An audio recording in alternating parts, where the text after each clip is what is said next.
Güzelim sıcak su. Yani bu halde bırakılması gerekiyor. Polis ona bir şey yapamıyor. Değil mi? Bana haberlerle Cumhurbaşkanı. Yok. Aynı şaban takar. Evet.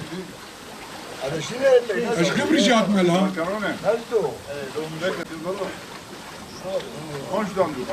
Tecrübeyle yani değil. Allah bakıyor vali dar ali sultan.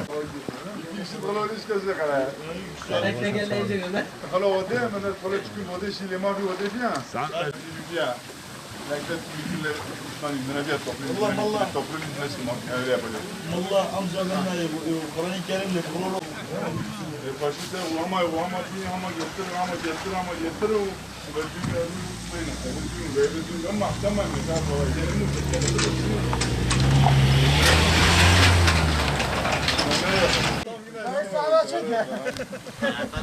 هذا ما çekiyor.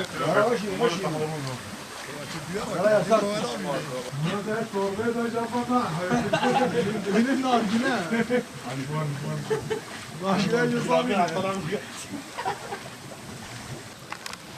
Ben aslen Bitlis Göremak Budaklı köylüyüm. 1976'da Kıbrıs'a gittim. Kıbrıs vatandaşıyım hem Türkiye'nin de. Çifte vatandaşım. Hakla bak hak. Ha, bu sıcak su güzel şifali bir yerdir. Tabii. Ha, bizim yetkililerde talebimiz bir an önce buraya el atılsın. Vatandaşlara yani şifali bu suyu değerlendirsinler. Zaten Kıbrıs'tan geldim. Şu anda eksi 20 derecede bu güzel sıcak suyun içinde yıkanıyoruz. Ve çok şifalidir. Bana da çok faydası var. Bana değil çok kişiye faydası var. Yani devletten büyük etkilerimizden ricam budur.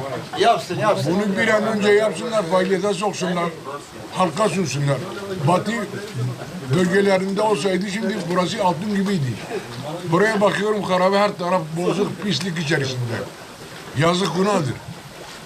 Özellikle rica ediyorum. Sayın Valimize, Sayın Cumhurbaşkanımıza, Sayın Çevre Bakanlığımıza rica ediyorum ki burayı bir değerlendirmeye koysunlar. Yazıktır. Halk da bundan yararlansın.